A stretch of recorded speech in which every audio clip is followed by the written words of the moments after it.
Sippers, if you enjoy the Tea With Me podcast, you can get even more at patreon.com/Tea With Me podcast.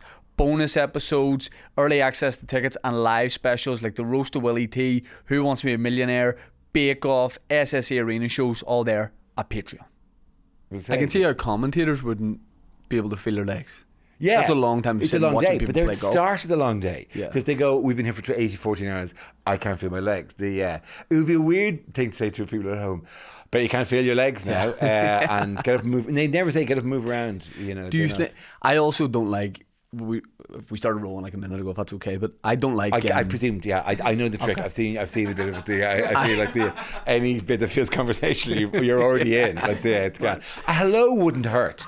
We save hello for the pod. We save hello for the pod. Oh, for God's sake! Just a comment. Just say who's here, kind of a thing, rather than here's a game of who is here. Like can you guess who it is?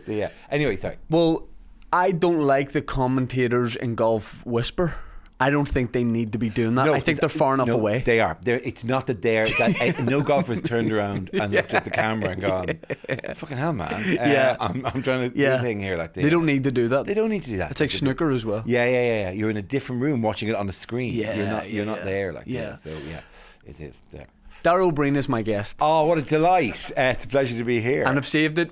You've been here for an hour and a half. Hello. It's lovely to be here. How are you? Imagine if you had like some medical emergency, but I was like, save it for the pod. Can't feel your legs. If you're going to die, could you do it actually on air? Because that'd be an exclusive. I was about to say that'd be great. Clip it up and include me in it. So and the last thing I'll do is I'll collaborate on the post. With my dying, the last movement I do, I just collaborate in the post. Your family are like, what did he say about us? I go, he wanted to accept that collab. That's all you do. I was like, he didn't. I'm so sad because you didn't get to share the story. Yeah, it was the one thing he would have wanted and it didn't go. I have to do your face ID with your dead face. I'll do it with my dead face. It is. I mean, that is a thing you have to do. You have to very quickly unlock people's phones in the moment. That is. I mean, no joking. You really have to fucking. Are they gone? Quick phone. And then just get the last. And then keep it open like because they're otherwise you're fucked. Yeah, that's a little tip for if you've got an older relative. Well, I was doing for a good while. I was doing classic scare pranks on my dad for Facebook and stuff. Right. And just real meat and potato scares. I would be behind the door and jump out on my dad. Right. Now the two caveats are my dad's a very old guy and my dad has a real bad heart. So I did have to say to him once, I was like, because people would write, you're going to kill your dad, LOL. Yeah. But there was a genuine threat that would happen. So I had to ask him, I was like, if you die during this, and my dad, a consummate professional, was like, put it up. He wouldn't have mind. I would edit out the bit where he was unresponsive. I would have just left know it people die of shock. I don't think that. I think you die if you put your dad in a treadmill, then you're a danger. But I don't think going boo runs that much adrenaline through your heart that your heart goes, I can't. Yeah, I've never heard of it. He was scared to death. Yeah, I don't think that's actually a thing. But I don't think that's the thing. But no, it's hot. But I would really commit to it. There was times where I would sneak into the house and wait for a long time, and there was some big scares, but he does have a bad heart, so maybe it could trigger that.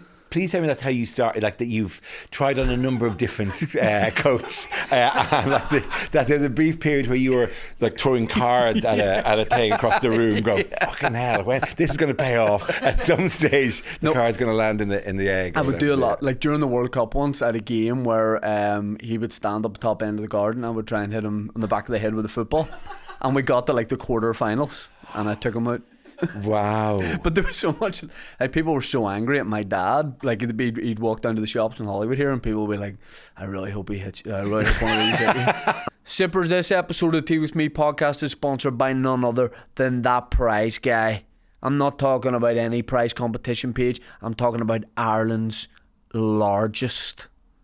And a lot of the time things that are large are good. Thatprizeguy.co.uk. He's done everything. He started off, you could win a tube of Pringles was one of the first ones. He's made 10 millionaires. That's 10 people walking about here as millionaires, and the thing they have in common is they entered That Prize Guy competition. On the website, thatprizeguy.co.uk, there's competitions from as little as what, Dan? Give me an example. We throw away ones he does. This is that price guy. I want to go for the big one this time. Set for life. Set for life. Talk me through it. You could win a new house, Yes. £1,000 a month for 10 years, a new car. Sorry. £1,000 a month for 10 years. Don't try and work it out. Don't. 1.2 million. No, it's not. But okay. £120,000. All right. Also 100 grand cash and a 5-star holiday. Or if you want to take the cash, you can take $500,000 in cash. Do you think if you won that, you'd jack this in? 100%. Yeah. Absolutely.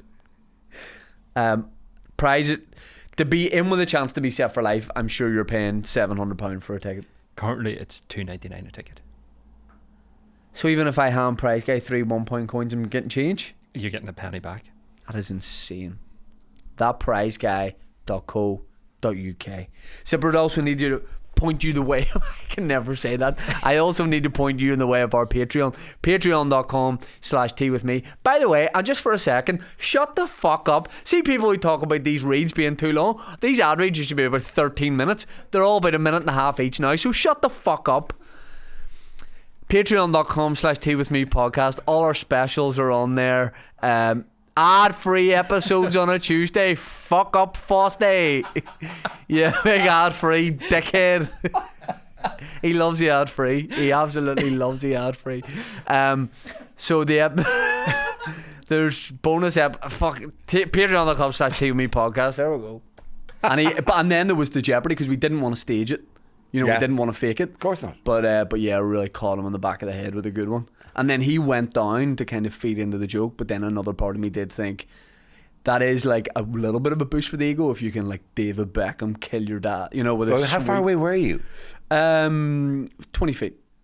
And I was really like, because at first I was chipping it, and then I really started like putting the laces through it. Hidden, but yeah. But I think he'd like that. I think he'd like to die in like an entertainment kind of way. Yeah, I mean, like, it would be a way to be, and then you just loop it on the tomb. Yeah. Or you do a screen grab. You think my dad would have a tomb? Yeah, I think your father. You hold my dad in such high regard. I think your father had a full mausoleum. I would like a full, properly above the ground, obviously, or it's ground with pillars and stuff like that, whatever. And then a screen just running the moment over and over again of him being hit in the face. Dara Ó Briain feels really strongly that my dad should be mummified. Yeah.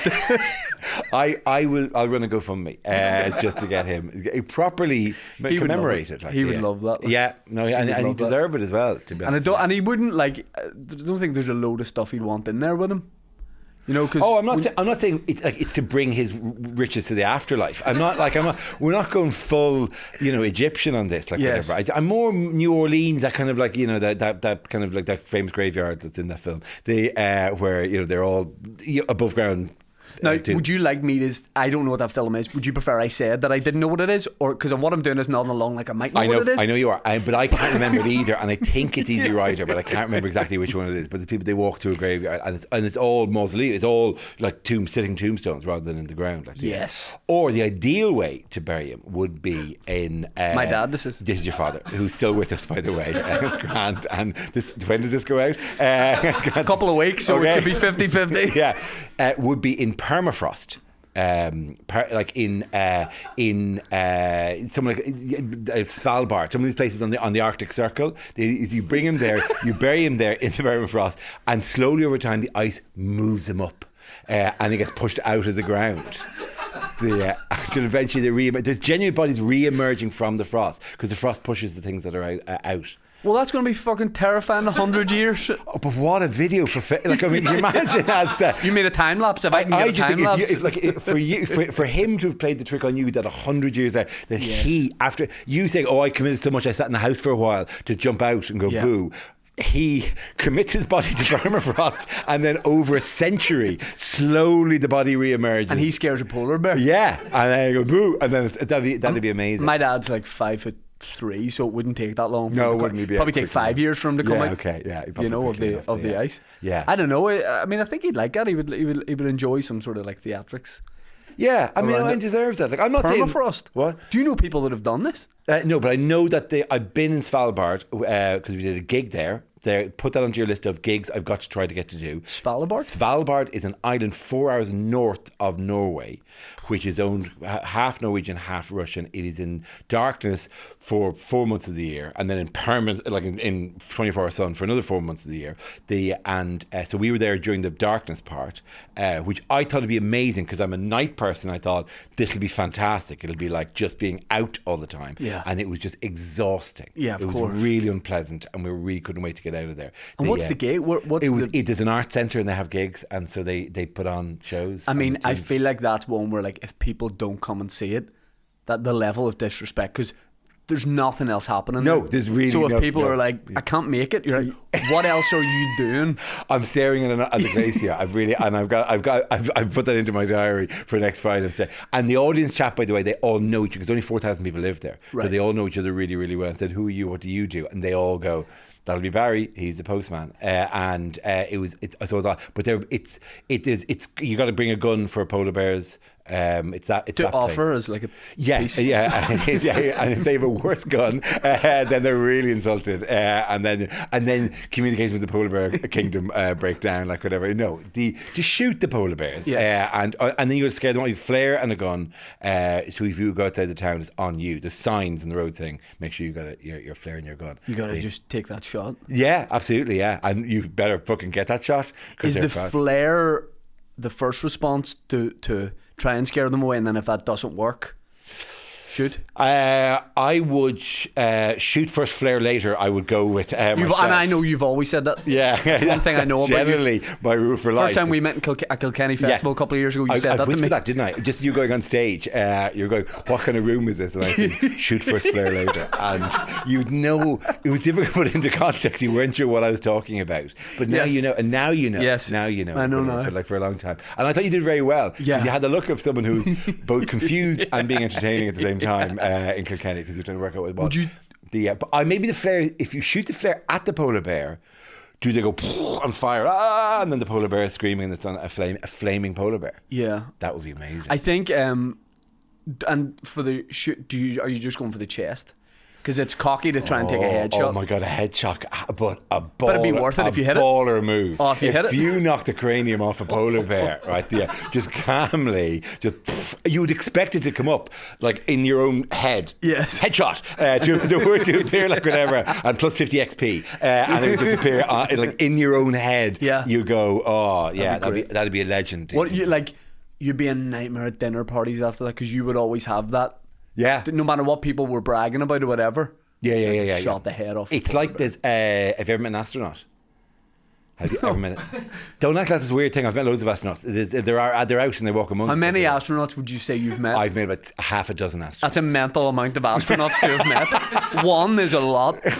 One is I don't know, but I've met at least half a dozen astronauts. Yeah, I have. Yeah. So potentially 7?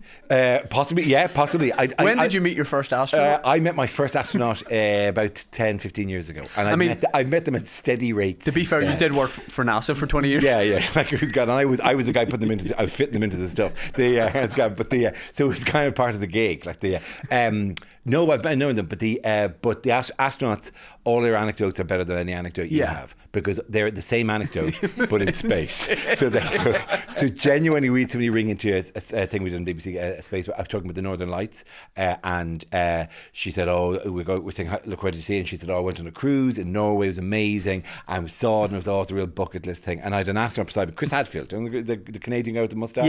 Yeah. He's beside, and I said, after getting a couple of these stories from people who were so like, "Oh, the most wonderful thing in the world," and then it all happened, and we saw the beautiful dance in the sky, blah, blah.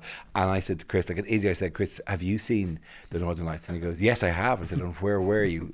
And he said, "I was on the arm of the space shuttle at the time, and we flew through the Northern Lights, and I radioed down, and they turned off the external lights of the space shuttle, and I floated through the Northern Lights." And it's like, fuck you. And these nice women have rung in with their once in a lifetime story, and you absolutely oh, were you on a boat? Did you see it in the sky? I was in it on the end of the most isolated man in history, and I float into space like that. Fine, yeah, you win. I know of him because I used to do warm up for the Nolan show. Oh, yeah, did you? Yeah, and Did he was a pardon? It was called... Oh, no, sorry. I'm mixing up with the Kelly Show. The Kelly Show was called Delitida in the industry. Why? Because the theme music went... That was the thing. So it was known as Delitida in the industry. Did you know that? Just amongst you and astronauts? Me and the astronaut, the industry being NASA, in the space industry, I would say, have you done things? And they go, I've done the late and I've done Delitida. And I go, oh yeah, Delitida is quite good. It's good. No, I never knew it was no. And I've met Jerry and he's never mentioned that. I'm meant to be to him. Like, do you think he doesn't like that it's known as that? Yeah, I think it's very much in the team, within the team they call it Delitida. What are you on this week on Delitida? Oh, right, okay. Yeah, were you ever on Delitida? I was on Delitida, yeah, it's good. And I was amazed just how... Because the doors open up and there's like 3 rows of audience. I went, oh, I didn't know there's like 12 people here. And I was on with the blind psychic. Now, does anyone remember the blind psychic? It was one of Northern's greatest gifts to the world. It was a blind psychic. Her name, I can't remember. It wasn't like Mary O'Neill or something like that. Or whatever. And she was a blind woman who claimed to have psychic powers. Right. And she did a show in Edinburgh one year called The Sixth Sense. Not comedy. Not comedy, genuinely her doing a psychic. Now, obviously, implicitly in that is the sense of you're blind, pet, so it's the fifth sense. It is you can't. I think it's justified in saying that because she traded on the fact that I cannot see, but I can see the other world, right? But Jerry Kelly said an absolutely brilliant thing because she did a thing on the show where she did a cold reading of people in the audience that opened with things like, has anyone here lost a Mary? Or actual words she said. And then she moved on to Patrick after that, genuinely. And then at the end, Jerry Kelly, and no, I've never heard another person go, went, you got a lot of that wrong, didn't you? And not enough people do that to sidekicks, but Jay was like, you got all that wrong. And if you watch him closely, he's doing a bit of that as well. Oh, totally. God, what was her name? Took his trousers off. Sharon Neal. Sharon Neal, that's it. The blind psychic. Sharon Neal, she's still going down? Maybe after that she was like, Jerry, you know, yeah, right. I've been caught out there. But no, she went and did an Edinburgh run with it as well at the end. She's around. Wild. Because the other psychic, the one, God, what's her name? God, I can see her with the blonde hair and the glasses. She did the waterfront. She cancelled the show once at the waterfront, told you unforeseen circumstances, and everybody wrote, how is that possible? The waterfront. Sally, oh my God. Jessie Raphael. Yeah, she looked like Sally Jessica Raphael. She had that. Sally Rooney? Morgan? Sally Morgan. Sally Morgan is Sally Morgan. Sally Morgan had the waterfront. My finest enjoyment more than the waterfront is the lads at the waterfront told me that she was on once on the waterfront, and the crowd weren't going for it, and the crowd started taking the piss like whatever. She's doing all this stuff, and somebody goes, "I'd like to speak to my mother," and the woman said, when did she pass away? Oh, she's not dead.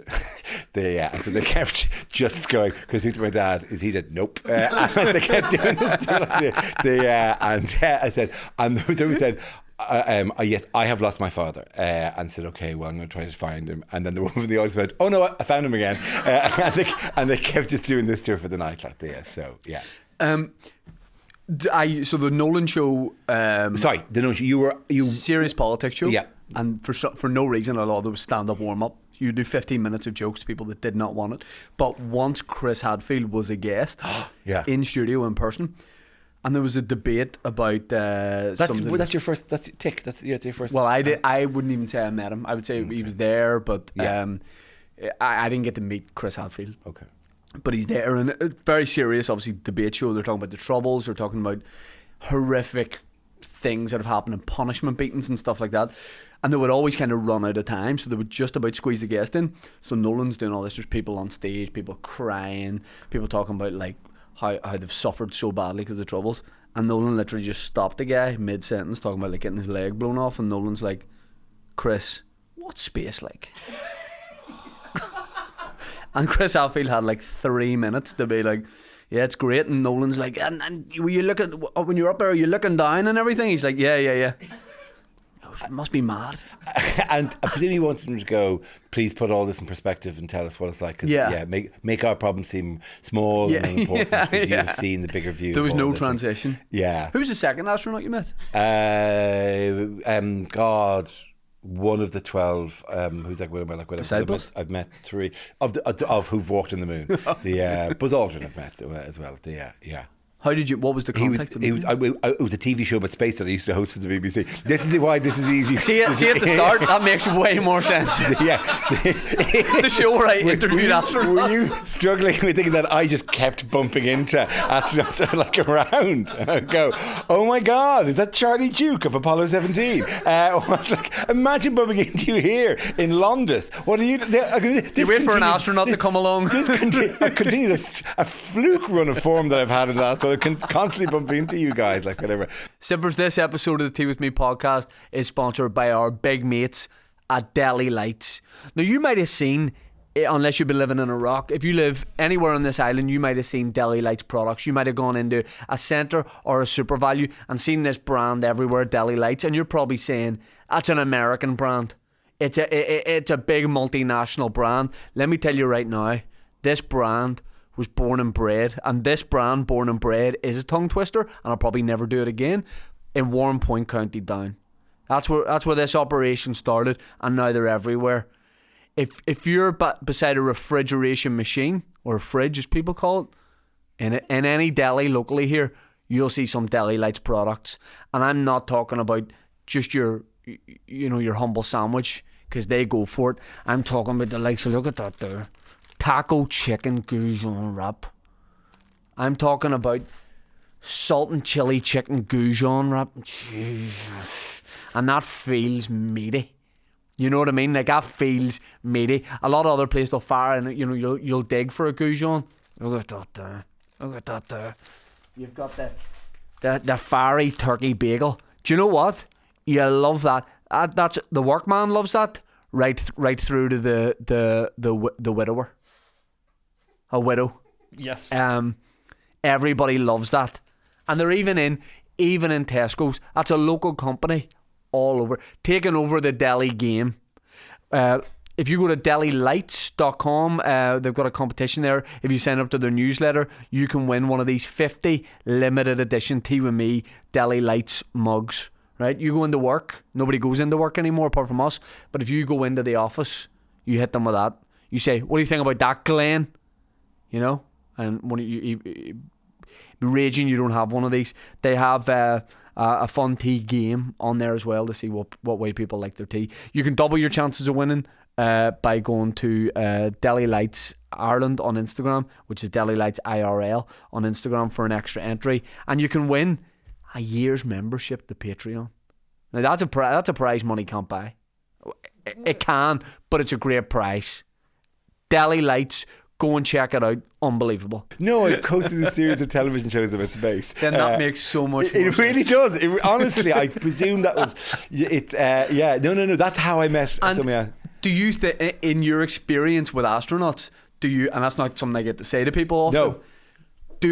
Do astronauts believe in aliens, or are they really against that? No. God, no, they're fine about aliens, because there is every chance, as am I, there's somewhere out there, there'll be some form of life. It might be only microbial near us, but there'll be something out there. The chances of it just being us in the vast expanse of space are essentially zero. Imagine it's like us with just wee pea heads. Yeah, but there's heads the size of a pea, all body the same, pea heads. I think getting astronauts won't speculate on the nature. Can't rule of it out. But there's not, you absolutely can't rule it out. Like, but there's a version of us. It's all the same. In an infinite universe where anything could have happened. There has to be. There must be. If it's infinite. Yeah. Give a monkey a typewriter. Unless it doesn't. It'll make us with pea heads. Yeah. But now, okay, I mean, we presume there's monkeys and typewriters and us with pea heads. The monkeys up there have pea heads. Okay, they also have pea heads. Okay, regular size typewriters. Yeah. They of course, yeah, because obviously then, you need that. No, okay, I think we've moved away from that. That's what happens in space. It does. You float. Yeah, absolutely. Why was that of all the many things many mutations that you could have gone with, a tiny head? Oh, what about no feet? Feet. Yeah, no. Yeah, it could be. There could look. All of this is up for grabs. Yeah, it's grab. But and are they do they just stay doing talks about being an astronaut? Yes. Or do any of them just like go left field and work in like no, sports direct? some of them get a bit woo, and because they've sat out, they've seen the space from, you know, seen the Earth in the context, and they get a bit mystical about the whole thing. There's a couple who've gone down that route. Neil Armstrong famously just went back to being a lecturer in the university and essentially never didn't want to do chat shows about stuff, didn't want to do. That'd be a good way to shut the class up. Yeah, I mean, you are the power. winner in that situation, like always. What have you done with your life? Yeah, but he never really went on about it that much. Was it Buzz Aldrin got set up? Who was it got set up by like a hidden camera kind of thing? They tried, yeah. Buzz Aldrin punched a guy, but this guy kept coming and going, why don't you admit that it's fake and you didn't really go there? So Buzz punched him in the face. Yeah, but there's not a lot of people kind of are with Buzz on that. The guy was being a bit of a prick, like and would do it repeatedly. So Buzz punched him in the face. I've seen the footage of it. Would you go to space? Yeah, I would, depending on the situation. I'm about 4 times the size of every astronaut. What They're situation tiny. would you say no to? I mean, if Boeing made the spaceship, whatever, and you're kicking the tires, and you're going, I know. I mean, a lot of people have dropped out. Yeah, a lot of people have dropped out. But it's but we still think, that it's worth going up there. Like I don't know if it's like a giant rubber band. Essentially, it's set up like that's doing this, like whatever. How it's done. I mean, it's not a. You know, it's an uncomfortable and an arduous trip to properly go into it. That looping thing, I do that, but I wouldn't go around saying I've been in space. You know that one, like the tourism. You just ones, experience it. Where for you just kind of go second. up and you get a thing, whatever, and do that. I've done the plane where they do 30 seconds weightlessness. That one where they do repeated dips and loops. There's an airplane you can go into in Florida. I think they do this in Germany as well, but there's a couple of companies do this in Florida. And the plane, they use it for train astronauts, they use it for testing things for zero G. And the plane does those a parabolic dive. So basically, it falls at a free fall speed, controlled free fall. So Are you strapped in? No. You're allowed, float around. You're allowed. Oh yeah, there'd be no point in you being yeah, strapped in. it'd be really the hard thing. Like it's gone. Yeah, you could say you've been in zero gravity, but you haven't experienced it if you were strapped in. It'd be like if they said, "Look, this train will bring you to the Rockies, but we've blacked out all the windows." So you can't see. So what did you do when you were floating about? Well, I was supposed to do for a show, so I was talking to a camera and stuff like that. But I was floating about. Mainly, you get 30 seconds floating about, and then the plane quickly goes up because it has to, goes up and down. But then you had to do a link to camera. Yeah. And actually our producer, there was a cameraman with us and a producer, and the producer and I were both really excited, and the producer turned out to be one of these people that the minute it starts, she got violently nauseous and just had to sit down and couldn't do it at all. And some people just, it switches immediately. The minute the thing goes, there was a guy that we saw one stage during the zero G bit, a thing floated past us, and it was only afterwards I found out that it was a guy who'd vomited all over his experiment, and was just immediately his inner ears went, no, everything out, this is awful. And they curl you into a ball in zero G, like you just like in a fetal position, and they pick you up and they float you down the plane, and somebody at the back of the plane catches you and puts you in a chair. That's how they deal with you. Did you feel like a baby doing that? I didn't do it. I didn't have to do it. I was during the floating part. Yeah. Well, no. Did they put you in a ball? No, I didn't get, because I wasn't the one who was ill, but the person who was ill. Because they got ill, that happened to them. Yeah, and said, "Oh Christ, you're going to be no use here. We're going to strap you to a chair, and you're just going to sit this out." And so they curled him into a ball and pushed him down the plane, and that's he floated down the plane. Emasculating, is it? It is hugely, because then afterwards he was standing there, and he was the only. We were all in jumpsuits with the company logo, and his was just vomit all over the front. And he was just like, and he looked really unhappy with the experience. But it was amazing. It was absolutely amazing. Yeah. You've been to space? I wouldn't say I've been to space. No, that doesn't. I would. That did. Yeah, but no, it's not. That doesn't. You've been more to space than I have. Yeah, but I've actually not, because I've done zero G for like about 7 minutes of zero G, but it wasn't. It was in an airplane that was relatively flying quite low. The one thing you don't do is you don't look at the window during the thing, because the wings of the airplane bend up and then bend down really violently. Right. And it's like you don't. But then what if you look at the window and it's you with just a wee pea head? Yeah. Oh. It just does this. Except.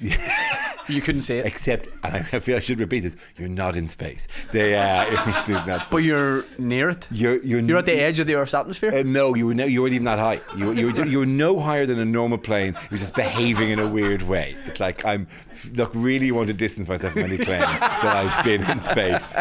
I did a cool thing, but it wasn't that cool thing. No, that is cool though. It was nice. Yeah. It was cool. Speaking of cool, I was telling you before the record, the only conversation we did have was I told you I'd just been to see Simply Red because we were talking about. Speaking of things that are equally cool to being an astronaut. But I described Mick Hucknall as a cool guy. It's my third time me and my dad have been to see Simply Red.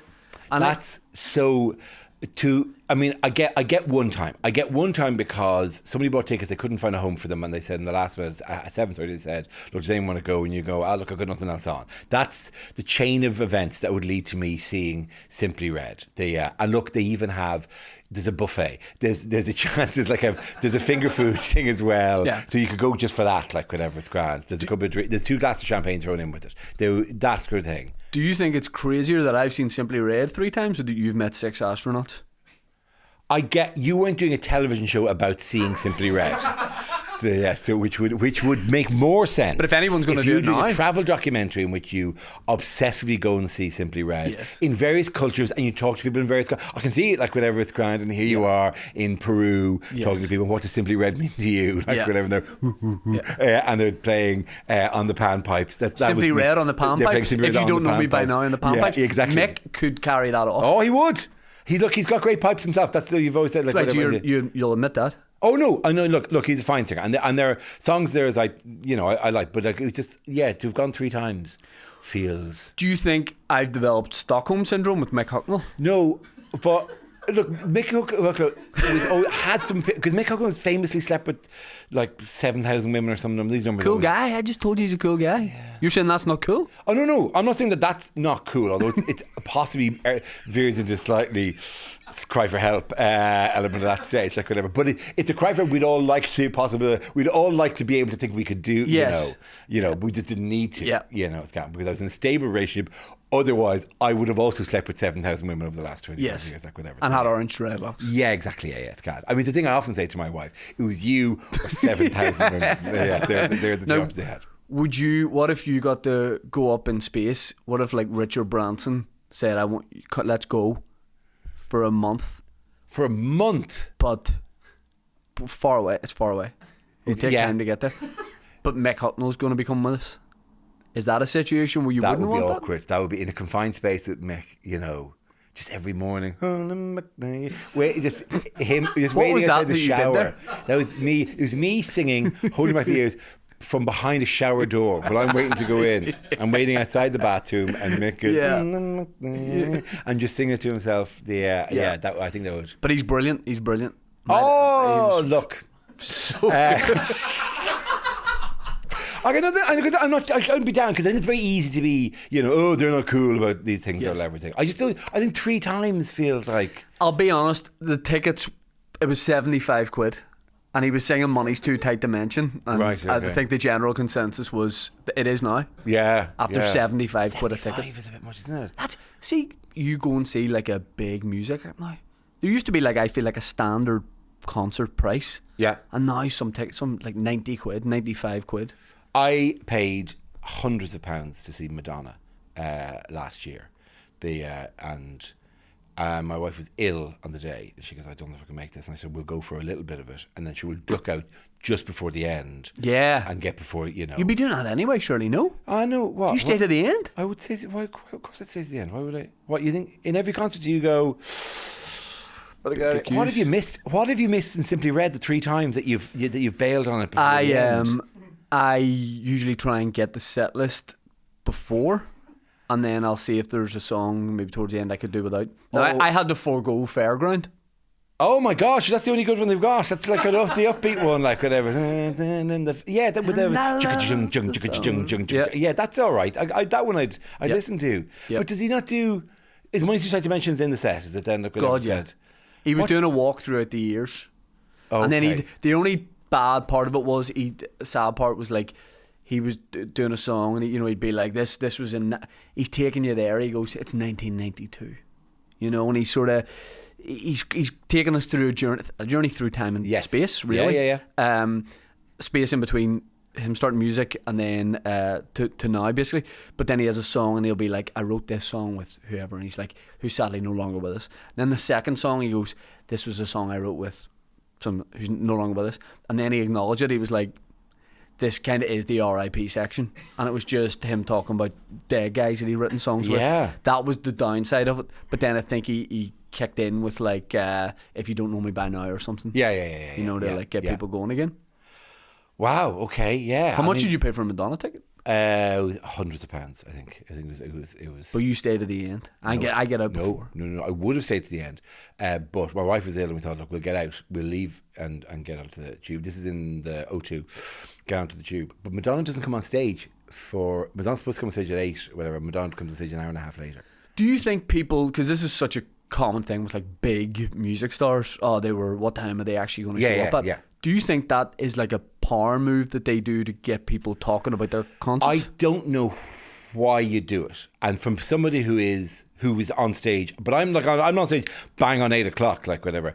There's a moment where they come and they knock on the door and say, okay, we've got clearance, front of house clearance, which is a phrase I presume they still use for Madonna. Madonna, we've got front of house clearance. Yeah. Everyone's in their seats. They're all back from the jacks. Yeah. They're ready for you. And Madonna then goes, time to start a Netflix documentary. Yeah, and then sits for an hour and a half. But because you'd go off the boy, like, I mean, I take a minute to have the pre-show look at myself in the mirror, 2 slaps in the face. All at the same time? No. Lad out. He's doing his business. Slapping in the face. Very few of the theatres they work have a mirror directly over the toilet, so I can urinate. Once they get my rider, they do. Yeah. So I bring one. It's the only way. It's a two-way mirror as well, which is weird. The only way, yeah. And actually, there's a police kind of exam, like there's somebody being questioned for a crime on the other side, while I'm urinating and slapping myself in the face. Like, it's grand. Yeah. But I just don't get that, because especially at Madonna's age, I'm going, surely you want an early night. Yeah. Because she'll be up there, like, by the time she's out of there, it might be near midnight. Yeah, and also your audience want an early night as well. Your audience are with the best one in the world. I'm 53 going to a Madonna concert, and it was that kind of generation of people who were there, So we would like you to wrap this up, at some point, a decent time. At Simply Red, there was very few security, and I was like, I feel like this is the night where you probably could tell the security staff, like, you might not be needed. If you told the crowd, could you look after they'd go, we will, we'll be fine. Now, once this mosh pit starts, it's really going to kick off for. But it was it was wonderful. I wouldn't have thought it was Madonna, like that's your one where you go, because it was Rolling Stones at Croke Park. I was like, I'll pay whatever for these. Yeah. Whatever, because I need to see this. It was sort of a bit on a whim, the Madonna thing, and I do like Madonna, but Prince would have been the one that I would have shelled out properly for. And I once thought Prince once did a charity gig in London that was via somebody who's a promoter, so they got in touch with loads of us to go. There was a comics, and we were all scattered around the room, and I remember Sean Locke was there, but I remember Ramesh Ranganathan was there, sitting downstairs looking at it with this weird look in his face, and I remember meeting him after going, God, you really don't like Prince, do you? So what do you mean? He said, you just had this frozen look in your face, just staring angrily at him. He said, I was so amazed he was there, that he just stood. He's in the room. Yeah, and he was just staring, and he was like a matter of feet away from it. Prince walked out, played Purple Rain to open the gig, and then said, I'm now going to play 12 number ones, and then we'll see what we do then. And then just hit. The crazy thing is, and I'm a big Prince fan, but after 11 of those number ones, I'd have been like, right, guys. Sorry, mate. But I got to beat the rush here, like, at this time. To be honest, second half he got into his guitar-y stuff after that, like, I know. But was it like an intimate show? Yeah, it was in Coco. It was like in the same time as the Grand Opera here, like, whatever. That's incredible. Room, like, whatever. And it was just like, this is insane. Like, beautiful little man. Oh, stop it! He's the finest, like, whatever. And he would just go to the keyboard and play the opening riff from things, like, whatever. The opening riff from, like, the opening 3 seconds to Girls and Boys, and then go, and then move on to something else. And Blur? then Mr. Mountains, like, whatever. Yeah, and he would just play, and he would just go. Imagine doing like EastEnders. Yeah, in the middle of it all. I go, really? That's yours? Yeah, that's fine. Like Nile Rodgers going, I also wrote the theme to Mastermind, whatever. Like, you go, I suppose you did, Niles. You wrote everything else. These people who do, but it was remarkable. Anyway, Madonna started the show an hour and a half early, so we only got about an hour and 20 of the show before we had to bail. on Prince, you have to be that good to wear that gear, and people still think you're cool. Like you can't be like not brilliant and wear those wee like purple suits and the little bolero, the little bullfighter jacket. That was when I came in, whatever, with the little buttons up the side, like whatever in the kids. You ever thought about that or anything for stage? No, it was never. It's underneath the suit. So I know it's there, and it gives me that hidden confidence that at any moment I could just spin on my tiny Cuban heels and then do a splits and then back up again. And people going, what was that? And it would happen so fast. It would happen so fast. You go, what was that? And then, no, that can't be the case. The first, I remember the first time I saw you on TV, the first stand-up bit, I think, of yours that I stuck, and I was like, repeatedly watched that bit, was a bit you did about a terrorist attack on a miniature railway. On the railway station, the York model railway station. Was that on Live at the Apollo? It was on Live at the Apollo. Oh yes, it was. Yeah, it was back in the day when Live at the Apollo they gave you half an hour. There was one guest in each show, and Jack D would come on and do 10 minutes, and they bring somebody out, and you do half, and you probably get 20 to 25 minutes. I would be broadcast of it, so it was like this proper. And now it's probably what, like 7 or something. 7 minutes or something, or 10 minutes maybe. But it was like a full. Here you go. Here is absolutely this person, and here's an intro to them. And that was amazing. Probably the era of Live at the Apollo and shows like that where you probably noticed. Well, you can tell me, but like if you had a show on tour or something. Like everybody was watching that. Yeah. Everybody was in their homes watching that.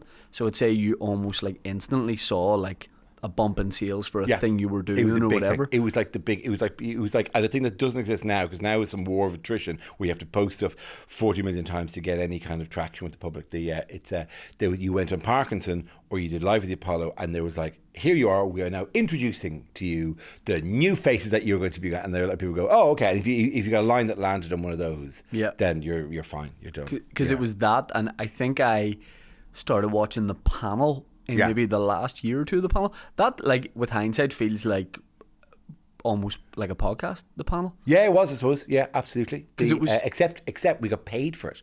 And that is an exciting concept that has been sidestepped. We'll give you a wee box of our tea. Yeah, we didn't have to do any of that. And you don't drink tea or coffee? No, I don't drink tea or coffee, so it's fine. Yeah, it's good. Which I want to get into you. On that, I want to on the tea and coffee thing. Yeah, okay. Do you want? Will we short circuit this and pause go straight to that? And then I just wonder if you're not, because I messaged you before this. I said, "Would you like a tea or coffee?" And you said you're not a tea or coffee man. No, don't drink a tea. So I'm thinking, at the end of the night, you get in, you've done a bit of work, you put the feet up, you turn the TV on. What are you doing? What are you doing? Are you having like a squash? I continue to watch TV. But what are you drinking? Are you having a cordial or a... yeah, maybe. Or I'll have a soft drink or something. But what if you just want to... Oh, what if it's been a long day? I have all of those emotions, of those normal human emotions, and I deal with them absolutely fine without it having to be... Coffee is bitter. I really, Sounds like you're bitter about coffee.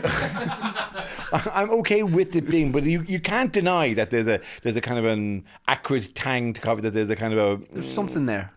Yeah, it is, isn't it? Like, but what about tea? No. Just are you saying you'll be like, oh, long day, I just want to have like on a Sunday night you might go, right, I'm settling down to watch a show, and you have a Ribena? There's no context in which I'm going, God, if only I drank tea now. Are you telling me you unwind with an umbongo? Yeah, you don't have. It doesn't. It's like I don't drink tea, so therefore I'm a 7-year-old. It's not like I got my taste got frozen at some early age. Where I'll turn to my wife or my 3 children and go, Can I have a little lollipop now? And there's a lollipop time. Someone get Daddy a lilt. Yeah. I want the tropical taste. I go to a lot of Coke Zero, I suppose. Oh, okay. Yeah, but not. I wouldn't. Last you don't have a problem. I don't have a problem. No, no more than. But no. Do you not as well? Do you know when say? Let's pick a random. Do you know when you're sitting down and you're on a Sunday night, something on a Tuesday afternoon, and you're there going, oh, I might have a read of the paper. I might flick through me scroll through some stuff like whatever.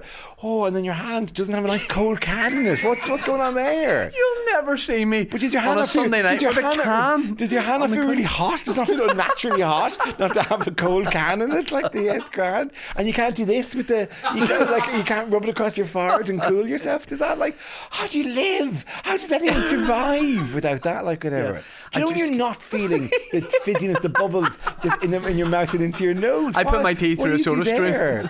No. How? It just settles me, like. Yeah, I'm settled. I'm grand. Like I haven't. It's not like you're going to say something now and I'm going, geez, you're right, for the last 53 years, I felt unsettled. I've always wondered what that was. I've always wondered when I sat on a Sunday, I'd be like, oh, I can't watch this. I can't watch it. And I was going, yes. Please, just sit. Can we not just sit like normal people? I go, no, I can't settle. You know what I think it is? Settle. I think you were doing my accent for a second there, and I think it got a wee bit Asian at a point as well. Okay, no, it wasn't. That was me being unsettled. That was. Honestly, I wasn't doing. So I think I wasn't. I think this is what it is. I think you think you're settled, but you know when like you've been on a plane, then a day later you yawn a bit and your ears pop, but you don't know that you didn't know they needed popped. All that time they've been unpopped. So you think that that I have been listening to a muted reality for 53 years now. But the minute I take a sip of, I go, yeah, okay, so you're allowing me the cordial years after I got 13. But then at the point where I should have transitioned, I should have put away childish things. Yes. I didn't. And since then, yes. I have been hearing everything just with the dial slightly turned down, yes. like whatever. So I've never fully been able to relax. Also, The Cordial Years, one of my favourite Simply Red albums. Yeah, it really was. Yeah. He did many of his best riding during the Cordial Years. And riding. Yeah. No, I don't feel any need for it. I find it alien and weird. And good luck to you. You're not the first to have tried. Yes. It's a genuine problem in the relationship I have, which is generally working okay as a relationship, as we said. But but could only be improved with. Would be improved if I felt the urge to have a cup of tea and therefore empathically went, oh, I bet my wife would also like a cup of tea right now. Yeah. While I'm making a cup of tea, why don't I make her a cup of tea? Whereas I don't have any desire to have a cup of tea or go anywhere near the kettle, and so therefore it never crosses my mind. You don't make her a tea? I can't, when she asks to make her a tea, but I don't know when, because I'm worried that I would artificially, and then she'd be going, I'm on the toilet, and I'm like pushing a cup of tea, and I said, you wake her up in the middle of the night. Yeah, tea, and I just handed the tea. She's going, no, not now, not like, I mean, we're mid coitus, and I just introduce it between us. I go, tea, hey, now you're talking. Yeah, sounds great. She's going, no, and she's patting this, stroking the side of my face. No tea now. Maybe not Mick tea now. Hucknall does that, and that's why he's had sex with so many women.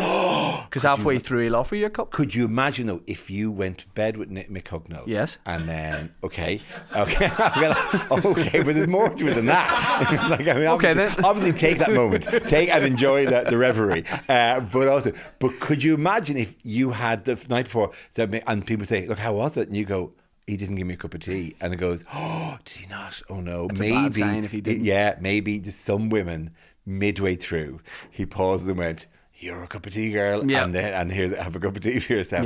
But not everyone gets that. No, I don't think so. I think they would probably, I think it would be difficult to arrive at completion. Even with Mick Hucknall and all of his skills, if you're thinking going, I didn't get a cup of tea. Midway through this, I don't think. But the panel was great. Panel was lovely. Panel was an absolute delightful thing to do. It feels like it. Like looking on it now, it was like huge Irish comics sitting round, and it was so informal because it was obviously like studio audience and that kind of thing, but it was such like a casual discussion.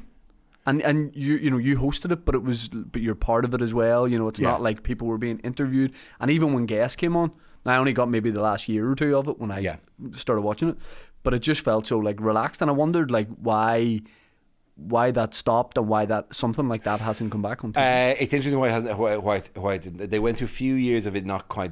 I left it a few years before it ended, and then it went through various different things. And it sort of, because I brought it over, it's an Australian show, and I did it a few times in Australia, and went, oh, this is lovely. This would just work in Ireland, and I brought it over and said, we got to do this, and it was repeatedly turned down. It's my absolute favourite showbiz story of all time, that I once sent in a tape of the panel to a commissioning editor for entertainment in RTE and said, this is the show I'd love to do. Because they're going, oh, look, you seem to be doing a lot of stuff. We'd love to do something with you. I said, this is the show I'd love to do. It's really just straight chat, lovely, easy show I'd like to do. This show, which we all know went on for years and years. I said, this show I'd like to do. And he watched the tape of the show they'd done and then rang back and said, oh, I don't know, he says. I mean, does an Irish audience want to hear about the Australian Prime Minister and about Aussie rules football? Genuinely. And I said, no, we don't do the topics. We do Irish topics. And he genuinely thought he was just going to come over and go, what about that Aussie rules last night? That was amazing, wasn't it? He's like, people don't want Neil Delamere in an Australian accent. Yeah, like, talking about Geelong. And, you know, what an incredible thing, that, you know, what amazing things have happened on the Great Barrier Reef. But he did not realise it was just, we take the format and then we do that here instead. But when you did bring that show over from Australia, how did you get it through customs? Yeah. Well, I didn't hide any fruit within it or anything like that. It was, and then they eventually did it, and it went really, really well. But it was we didn't do it in a studio in RTE because I hate studios in RTE, and it was very difficult. So we used to do theatres, and we used to put the cameras behind the audience. Yeah, which I've not seen anyone do. So the audience were right in front of us, and so it's like a theatre gig. It's a theatre comedy show, and at the back of the room there's cameras. So they used to do all the show because they can fucking zoom in. So and then we go and do Mock the Week, in which there's a 40-foot gap between us and the audience and 9 cameras there, and you're kind of going, this is really weird. This works really better, and it was always really interesting because I did the same time as Mock the Week, and Mock the Week was properly produced, do jokes on this topic, then do jokes on this topic, and then he'll come in with this, and it was all very much worked out, because the producer wanted total control of it. Whereas the panel, you go then on Monday to the panel was just like, we would literally sit down with people, myself and Colin and Neil would sit down, and whoever was Andrew or Ed or whatever, and we'd read through 30 news stories and go, does anyone on that? Do you have any interest in that? And they go, no, and we go, right, gone. And it doesn't matter how good or big the story was, but if something, people going, oh no, I might have something on that, you do a couple of ticks, and the stuff that got the most ticks, we would go, yeah, let's do this, and this. Yep. So it's what we were interested in talking about. So we just automatically. And also, there's a touch of, if you stick people in our job in front of an audience, you don't have to find out in advance, God, you're going to say something. Like it was always implicitly, even in Mock that we did for years, oh God, I've got something ready, like, and you're going, I'm not going to sit there with nothing. And like, what are you going to do? I'm going to go, I got the check, I don't care. I'm going to sit here in total silence in the TV studio, just staring at the audience, doing nothing, like whatever. Yeah, I'm absolutely going to want to be good in front of these people. Yeah, so it was all just very loose and very. So you're doing those at the same time. So one was very casual, whereas the others were very. One was ultra worked out. And the one that got ultra worked out loosened up a lot over the years, and so by the end of the show, it had more of the DNA, more of that kind of. And is that just building up trust? Yeah, and them allowing me to expand the bits and they took a lot of the contrived games out of it, like whatever, and it became basically 2 blocks of chat, and then it became very, very loose and much more enjoyable to do. But at the start, it was bang, bang, bang, bang, bang, and then you'd go off to Ireland and have this ramshackle loose, just really like, what about this, and then the guests would come in and we just shunt the chairs up and they'd slide in beside us, like and we chat away, like whatever. When you shot the Mock the Week pilot, did you know that was, I mean, what a wild episode if you shot the panel.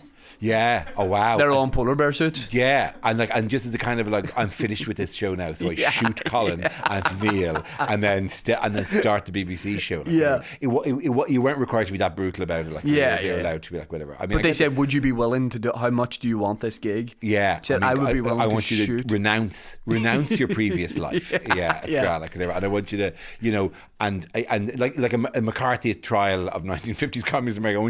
I want you to basically give evidence against Colin Murphy and Delamere, so they spend a long time in jail, and then you go on to greater success. It's been awkward. I feel guilty about that.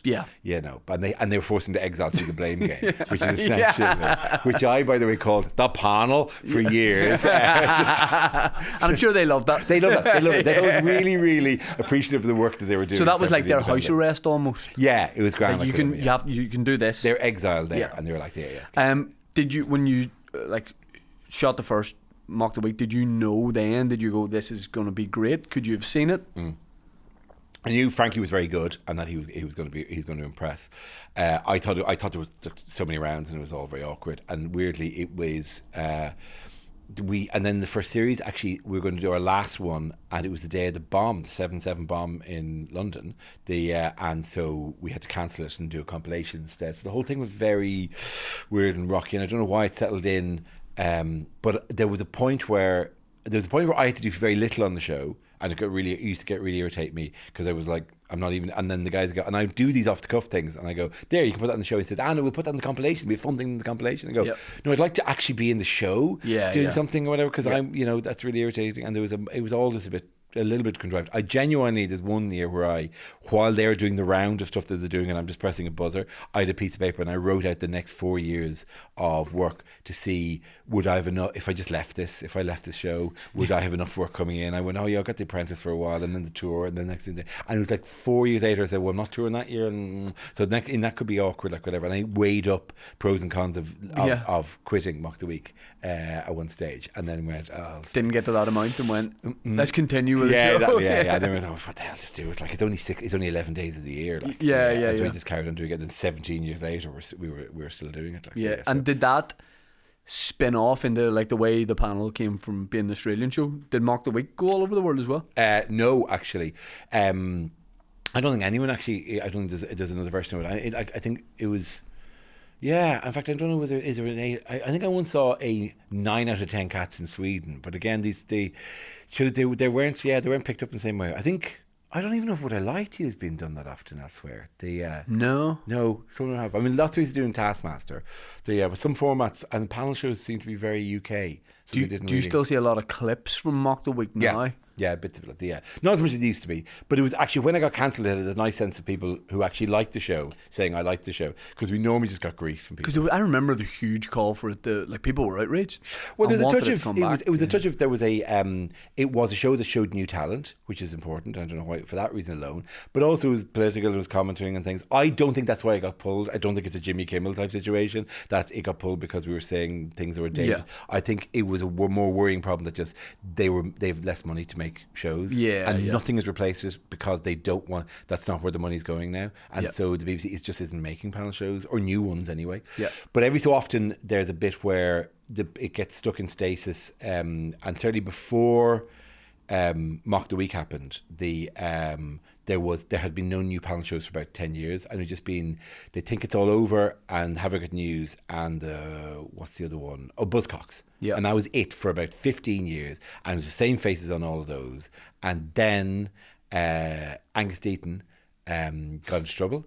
At the Plastics Awards, the British Plastics Awards, because I was hosting. I was hosting a few years later, and a man came up and said, "These are very important, these awards." I said, "Of course they are. Of course they are. It's your Oscars," I said. And he said, No. He said, "It's very important to you." He said, "Because these are the awards that Angus Deaton was hosting." And he went into the bar and he met this woman who said, "Oh, like, I'll go upstairs with you." And then she turned out to. Then she told the story to the thing, and that led to him leaving the show. And suddenly there's a guest slot on Have I Got News for You, and I did, and Jimmy did it, and so we didn't get that gig. But they said about 8 or 10 cats and set up Mock the Week, and suddenly there's loads of slots, and so loads of people got to go. Do you thank Angus Deaton anytime you see him? I thank the woman who sold the story. As you much paid as her? I could ever. It's got it. It would be intriguing to me. I wouldn't know how to thank her that she wouldn't then sell. That's the awkward thing about it. But because of that event, a load of other stuff got in, and then Dave came along at around about the same time, and suddenly we're shown everywhere. Like, so we're the luckiest fuckers in the world. We hit exactly the right moment to be really set up for that. Like, whatever, myself and Jimmy and people who did those shows arrived in just. There's people 5 years before us didn't get onto any shows, and then suddenly there's new shows, and we were in it, and then suddenly the shows are everywhere because of Dave basically running clips and running shows over and over again. So we were really, really lucky. And so now we're at another bit where it's new stuff has stopped. And so hopefully something else will happen. Speaking of people doing nice things for people, do you remember the first time we met? You did a real nice thing for me. When I told you shoot first, flare later. And you've since embroidered that. 10 minutes before that. Yeah. It was in Kilkenny, wasn't it? Yep. And you and this makes me emotional. You let me watch the Champions League final on your phone with you and Carl Spain.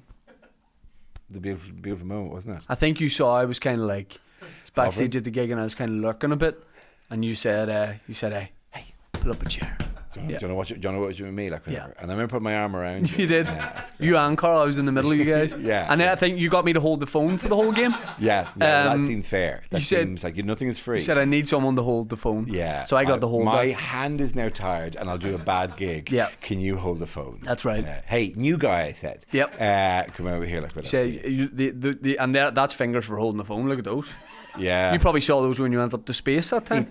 I do a big freak. Honestly, I do at fingers. the time remember not being able to fully concentrate in the game because I was going. Look at those. That's a thing. That's mad. Like, look at my thumb. A mineral deficiency or something. That is. Imagine aliens are the same, but just these. But have you had them all repeatedly broken and reset? Come on. They're multi-knuckled. That's what they call me. Yeah. Multi-knuckles. I'm multi-knuckled. Multi-knuckles. There's a lot of ins and outs going on there, isn't there? I know. And like I have just weird bones. They're quite uniform normally fingers, but yours dip and contour in ways that they don't. I have little Ozempic fingers. Yeah. Like we like, you know.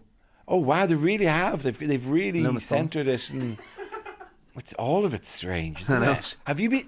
Is this since you're in school? Were you like, oh look at this, and you're like, and then putting your eyeballs up? They call me joint boy. Yeah. But I have like weird bones. Like at the side of my knee, I have 2 bones that stick out. And I remember once a doctor being like, oh my god, and then I showed him the other one. He's like, 10 out of 10 weird, but at least it's symmetrical. Like it's even. That's and even that's like I have like extra bones under my ankle and stuff.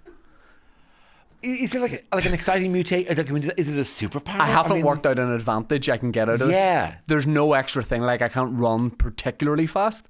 Yeah. But so there's no like extra But like if you get kicked in the ankle, you go, ha ha! You kicked my outer bone. I said, I have a broken foot. Right. Okay. You know. But yeah, there's no like advantage. But I would be like quite bony. You know. Right. Okay. Yeah.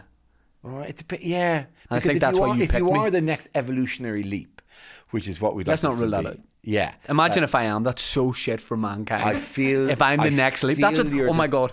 I'm now calling myself the next leap. I love that. I feel you're the transitional one. I feel a lot of people have said I look like that. Yeah. Especially with my hair like this at the minute. A lot of people are saying that. At some point, the next generation. You don't have any little people, sure you don't. You don't have any kids. Yeah, 2. Oh, you 2 kids. Okay, grand. I'd be keeping a close eye on them. Then, why did you think I didn't? Because of my bones? No, because you're youthful, man, and you're. I'm 37. Well, yeah, okay. Because I thought who would edit in Dara saying I can't believe it or something like that. Edit that in. I just think is there a point? Are you married? Yeah. So there's a point where you put a ring on her. This ring's 4 foot high. How would it get on? How would it get past the first 3 knuckles? I actually weirdly put it over my head and then left it there. That's an easier journey for it to take. Yeah. That'd have been a lovely moment in the service, wasn't it? But yeah, I'm married with kids. Yeah. And your other half, like whatever, when you reached for her with your Nosferatu fingers, it was like winning a prize. You know the claw machine. She went, oh no, she said, hang on, can I rethink my answers from earlier on? Yeah. Okay. But yeah. So are your children multi-boned in interesting ways? Yeah, my oldest son has weird thumbs too. You know, but I don't think he knows it yet. But I'll have to sit him down and tell him. You know, with great responsibility comes with that great power. So I mean, when he gives me a thumbs up, I'm like, that's like a thumbs away to that side. It's like off to the side. Yeah, he doesn't know. Yeah, but maybe he'll be the one to find the power from it. Yeah. Absolutely. Maybe it needs to be diluted a bit. So my genes and my wife's genes. And they're how old? 3 and 5. Okay, fine. Okay, great. So you're away from having a man-to-man chat with him where you go, in this family, son, we all have weird It's an moments. alien to boy chat. Yeah, we all have weird in my moments. house, that's what we call it. You're just going to have to. When you're older and you meet girls, they will be scared. But they keep your hands in your pockets. Yeah, at all times. If you want this to go well, you're a gloves guy. Yeah. Mitts, like yeah. Baseball mitts. That is, it's difficult in an intimate situation. It's difficult mid-coitus to pass a woman a cup of tea while wearing a baseball mitt. I can reach a kitchen. Could you cup the tea in the mitt and then just hand her the mitt? You can sip from the mitt. That's the handy thing about me. I can be in bed and boil a kettle. Wow. This just travels down the stairs. Mr. Tickle. Anyway, I preferred the transitional leap as opposed to Mr. Tickle. Mr. Tickle makes me sound a bit creepy. You know? Yeah. It's not aged well, Mr. Tickle. No. So you're doing this run of shows at the Opera House, but Are you like, will you go out into Belfast, for example, during the day and go and see and do stuff? I've been in Belfast a lot, so I feel I've been and seen everything that needs to be seen. You can see it quick here, like. Yeah, but like, I mean, yeah, I'm not going to see the Titanic again. I'm not that interested in the Game of Thrones thing. I'll walk around the town, but I've walked around the town a lot. So. Do you like a dander? Yeah, a bit of it. Yeah. Do you have an end point, or is it just... No. I want to, because you want to see a thing that you can go, oh, this is new, or that's changed, or whatever, so you can go on stage and look like you're not just, it's Tuesday, so it must be Belfast. You know, like that. You don't want that to come across, like whatever. So I had a whole thing about the bus that wants to be a tram. The glider? Yeah, it's sweet. It's really, oh, you're not a tram. You're not a tram. You're not a tram. Apparently nobody buys tickets for the glider. Oh, that's the thing. Because it's quite easy to hop on and off. Apparently so. Ah, yeah. Okay. Well, people doing what that. are you gonna do? Like whatever. You just gotta let that go. Like whatever. Yeah. But it's so. Why are the wheels covered? Why are they from what are they shielded? I think we can't have nice things. If people see wheels, they'll take it. It's Belfast, like. But you know the way it was always. It was a phrase that I only ever associated with Belfast was run flat tires. Yeah. Because the army trucks had run flat tires. Yeah. And you kind of going, okay, well, there's actively they're trying to counter the fact that people are, attacking the tires, like whatever. But the tram, you'd feel, isn't being attacked. Like you'd feel like the thing that there's no. I think men tension. in Belfast couldn't be called the tram because like men in Belfast could never be comfortable saying they're getting on the tram. Right. It's a bit too feminine or something. God. I feel it's very cosmopolitan, very European, a tram. Also, it sounds terrible in our accent. Tram. I'll meet you on the tram. Tram. You get lost in the middle of tram. Like there's such a void in the middle of that. Yeah, there's one long vowel. Yeah. There's one really long vowel. But I'd have a wander around. But like I have toyed with on these ones, finally renting a car and driving up to the Giant's Causeway. And have you never done it? I've never done it, and I feel this is the time. It's good, but like it's what you see. Yeah, you know what I mean. Oh, I'm not presuming that. Hey, do you remember all those pictures I've seen in it? There's also this bit, and they put a curtain down. There's like the wee slides. columns don't move or anything. Yeah, that might be fun. If it was a constantly shifting landscape, like whatever. Yes. But also inflatable, so you're brilliant. Yeah, and so you have to rent socks for grip, and then you run along and you're bouncing along. A soft play. You better just go into a soft play. Yeah. But it's I don't know. It is like here's what you do. You walk all the way to it, and then you go. Then you just go back. Yeah. You know? I've seen the other side of it. You're never supposed to see the other side. You're cursed. The Fingal's Cave, the bit that pops up where it comes up again in Scotland. Yes, because of Finn MacCool. Yes, because obviously. Do you know the story of Finn MacCool? I do know, of course, I know the story of Finn MacCool. It's kind of that he created a path and he fought Dermot or whatever the name of the Scottish giant was. Like Dermot? It was not Dermot. It was something. It's something like there's a Scottish giant. It was Belladonna. Belladonna. Was it? Belladonna Italian poison. No, Belladonna. You went to see her in the O2. Yeah. No, I think it was the Scottish giant was called. I think it was Belladonna. I don't think it's Belladonna. I think it's Ben and Donna. Ben and Donna. Benan. Banan. Okay. So and I was close. And he's the one who came over, walked on the causeway over. Nope. And then Mrs. Nope. Wait. Finn MacCool. Yeah. Thinks he's the biggest giant in the land. Yeah.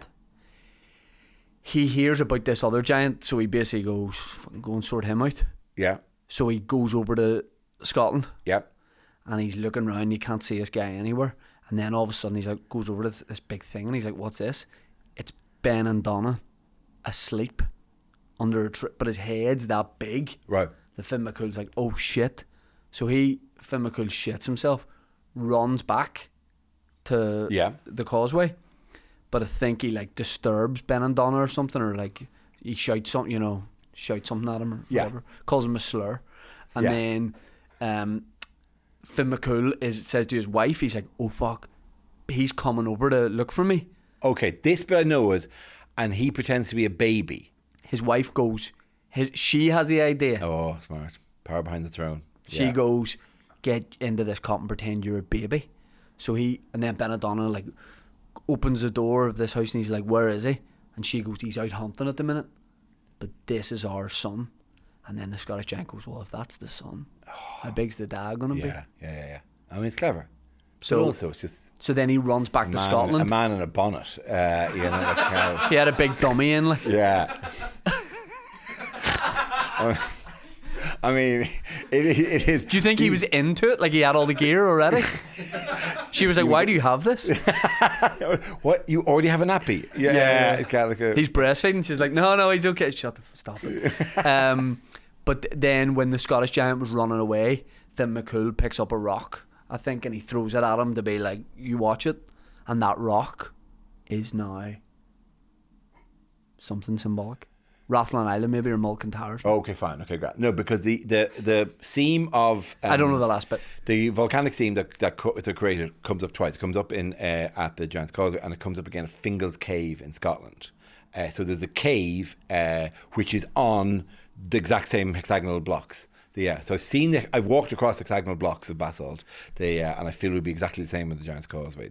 So do you think that used to just be one path? I don't know if it goes all the way, if under the sea it's all hexagonal blocks, I'm not sure, like whatever, but certainly it erupted in both places and then cooled into those shapes in both those places. So they're the same end of the one thing, which is the Causeway, I suppose. But so it's based on stuff.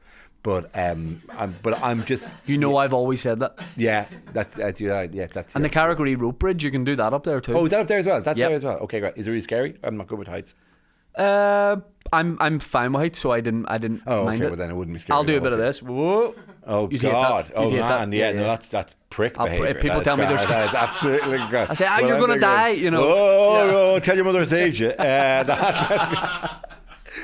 Yeah, but it's I mean, up all that area there's loads of nice stuff. I feel like you could do an afternoon up there. Yeah. And apparently if you park at the hotel at the Giant's Causeway, you don't have to pay in. Nice. To the Giant's Causeway. There's a way around. Oh, good. Okay. Well, the last thing I want to do is contribute to it's like when I'm coming up here. But what are they really doing? Taking money from the province anyway. But what are they doing? Sales. The last thing I want to do is give it back. But what are they going to do with that 16 quid to the Giants? Like, it's already there. Like, you don't need but is to there an clean it. interpretive centre or something? Is there like whatever? Visitor centre, learning centre, and all that. Is there a guy you're paying for to to? They get tour guides and everything like that. Yeah. Okay. Fine. Yeah. Go the hotel way, but donate whatever the ticket price would be. Oh, that's good. Okay. To there, because then you get a sense of. Yeah. I don't want to leave. Feeling I've got away with hitting them with a Michael Jackson on the way out. Yeah. That's me. I'd love you to moonwalk away from you. Moonwalk along the Giant's Causeway. That's a real. Because they're uneven. Like, because they're like you'd be sure. Well, you'd have to practice to do it. Okay, fine. God. You have to do really good at it. Repeated visits for my. Yeah. I'm not David Copperfield. I'm not announcing. I will moonwalk at this hour, at this time. I will moonwalk across the Giant's Causeway.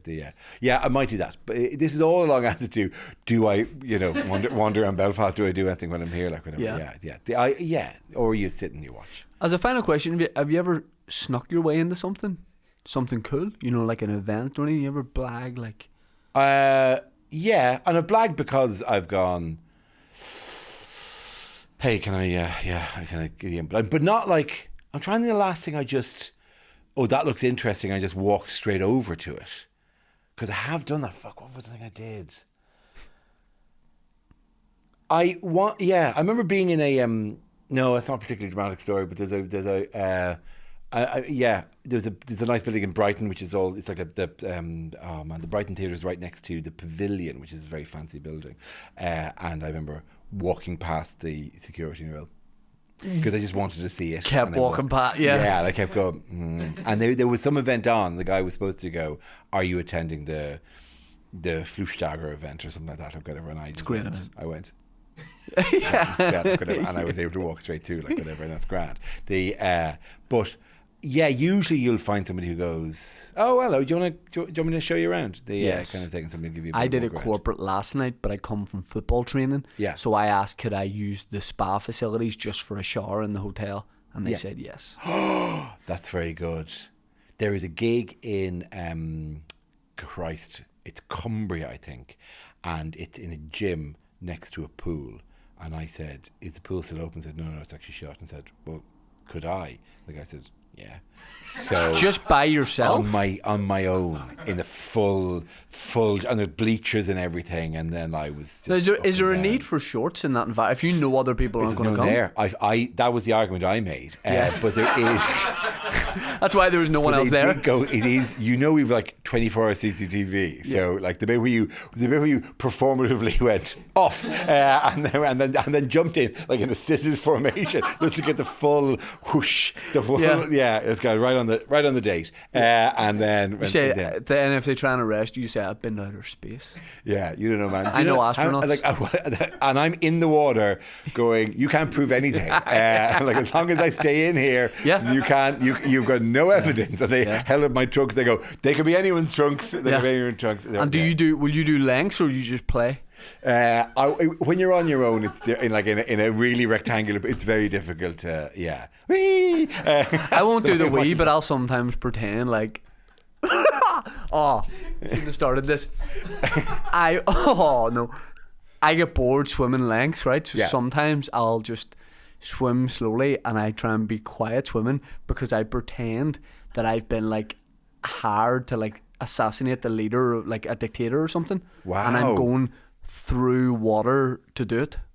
That is really interesting that you do that. Like, and are you on a do you have a watch that's tracking your lengths or something like that? Do you do that? No, I'm free spirit. Okay, great, good. Look, do you mean as part of this mission? Do I think I need to? No, I don't mean. Are you? But it's the time in Minsk is. And you're doing like this. No, I mean like, are you? Coincidentally, while doing this, doing an exercise routine where you go, I got to swim a kilometre or something like that, like whatever. And I wouldn't tell Strava what I was doing. Okay, fine. Well, that's recorded then if I'm like describe activity and I'm like assassinating Gaddafi. But like it's not like your an iWatch goes into, you seem to be entering assassination mode. Why are you swimming sleek and low as opposed to your speed has dropped off quite dramatically? Plus I've got a gun in my hand, so I've got to keep that. Which hand? I mean, because you have one strong hand and then you. Oh my God! Of course. Sure. Look, surely you just let your spindly fingers enter their mind and then you like just massage them to death to their skull. That's what you do. But I so in the scenario, sometimes I do this. I have a gun, but it's on a like strap. It's a waterproof gun, and I'll put it on my back. But I've just got to be careful about that. No. Plus, I pretend that the water is really deep, so I never let my feet touch the bottom. Of course not, even though because it could be anything. You don't want to stand there. Yeah, absolutely. And also, like who knows what the environment is, like whatever. I've done a recce. Okay, fine. That's as well. But like, how do you rationalise in this fantasy the bit where you touch the wall, turn around and swim back again? What's the? Is it like? Nope. This guy's going to live. And it's then you turn around and swim back again. I'll just then put my back to the wall for a bit. I'll never do the hit. Yeah. I never do. I'm not an idiot. Like, I'm not weird. I'm not getting out and like... No. But do you go, abort, and then swim back like whatever? Yeah. But no, just into your phone. Just abort. But I'm not talking to anyone, and it's a one-man mission in my head. Okay. So I'm not... In this, I'm sort of assassin. I will never work for governments. No, yeah, absolutely. Well, you don't. But I'm more of a vigilante. I'm more of a vigilante. You're a mercenary, I presume. Yeah, absolutely. But like you were trained by some military, and then you trained by Michael Phelps. Okay. Not for the killing people part, just the swimming people. Yeah. It seems unusual you've come to the swimming thing rather than to the killing people thing. In most of the films, you're like an army guy who then went into private contract. This is why I'm the best at what I do. I was a swimmer. Oh, nobody suspected a swimmer. Was the one to do it. Like, yeah. Oh no, I see that. And that is going to be. I like swimming. That's my go-to exercise, and I will do that. I remember when I have a dodgy knee, so I can't run that much. But when I used to do treadmill stuff, I used to imagine I was playing a game. And I was running into space because I'm always obviously the motion is entirely forward all the time. Thank God you saved me with my weird story. Yeah. On the treadmill, you're running into space, as in. You're going to keep running, and then at some point you've got to jump into space. No, not running into space. On the field, on the pitch, I'm running into space. I'm not like, if I just keep going, I can get to the moon. I've never seen that workout on the hotel treadmill. Yeah, run into outer space. The angle getting higher and higher. No, I'm gonna do it. Like, come on, Buzz. And he's on the Chris Hadfield on the one beside me. Is that we do it? Like, no, on a pitch going, yeah, I've seen the gap, I'm going for it, knock it into me. I think it was just, we had so much space chat beforehand. Yeah, there was a lot of space chat, like whatever. No, I mean, no, okay, fine. I'm happy for that to be the thing, that I was on the treadmill. I just, in my head, I see you running, you're running up into the sky, you can see the stars, and like pea-head yous at like a finish line. And he's just there, he's reaching his hands out, because he's got normal sized hands. His little pea-head, normal sized hands. Or if it was me, I could reach space from absolutely different there. Like, but I'm just there, someday I'm going to get there. Yeah. What a visualization of it. Yeah, of my steps. It's just me climbing to the moon. Imagine that. Like, what are you running for? I'm trying to get a 5K PB. What are you running for? I'm going to run to space. I'd give that guy a ball to park run. Like, give him a bit of room. Yeah. Are your Belfast shows running consecutively, or are you then coming back? We're doing a block of 3, and then we're back, I think, in a month to do a block of 2. So I'm not sure when this goes out in between those, like whatever, but yes. It goes out in between. So okay. Back in the 10th and 11th 10th of and November. 11th, yeah. Operation Correct, we were talking about it before, incredible venue. Yes, gorgeous venue, really nice room, because I normally play the waterfront, which is lovely, but you can see every face. It's good to mix it up. Yeah, but actually, no, it's a concert hall, and it's a little bit less intimate, and the show is a really good long story, and I like people to, there's a kind of a lean-in element to the story, and so it works best in a kind of an intimate room. I think operas people are used to going to plays there, so they are, if they've been there, they're more used to like properly focusing. Yeah. Whereas it's for symphonies, the waterfront. It's for big musical events, like whatever. Rather than so it works really nice. But yeah, so 10th, and I think there may be one of those 2 nights is the last one we've added of the 5. So that's, if there's any chance at all, there'll be tickets there in the Millennium at some point in Derry. Yep. But I don't know exactly. And then back in Dublin in January. To the last batch of Vicar Streets before it all finishes. Do you do the whole show yourself, or you have an opener? I do the whole show myself. I feel like I'm turning into some, artifact from the like some old jazzman who just, come on man, just do an hour and bring somebody in with you. And I'm like, no, I wanted the full show. Yep. People are going to get the whole experience with me. And there's part of me going, fuck's sake, you guys, it feels like I'm old school. Doing that, like whatever. Yeah, but there's a touch of, why am I doing this to myself? Right. Yeah. Be like, I could just, come on and do the show and be done. But like, what do you do? I bring it up, but I've done both before. Yeah, I've done both. But I used to really begrudge the opener the time on stage. I used to sit and watch it. Like 20 years ago, I had an opener, and I was like, no, I yanked it. No, that's my audience. I just like to bring a friend. Yeah. Sometimes. I'm okay. I'm very, Sure. All the astronauts come with me. So it's just me and the astronauts, we travel around together, like whatever, so it's fine. Now, my final question is, we usually go for lunch after the pod, but I get a couple of things. 1, I don't know your schedule today. 2, it's a very weird meal time. At the minute, people know this, it's 2:22. Yeah, it's 2:22. It's not really, The invite's there, but I could understand why you wouldn't want I ate to. beforehand because I presumed, why would... Who's going for lunch at 2:22? Yeah, that's an insane thing to do. Early dinner? I will have an early dinner, but now I've just had something. Why was this not communicated? It's just a real topsy-turvy day, like... But it's been in the diary at this exact time. The entire time it was booked, like whatever. Had you said there's a meal afterwards? I assume, but it's not as formal as that. We're just thinking maybe we'll get something to eat. Would love you to come with us, but can totally understand. Okay, I'm not. So on camera, you ask me if So all I can do is be graceless and go, I wouldn't. Why would I want to spend any more time in your company? I'd be delighted to hang out for a while. Would you like to come and watch? But I might bail. I might. Well, I've got an idea. Yeah.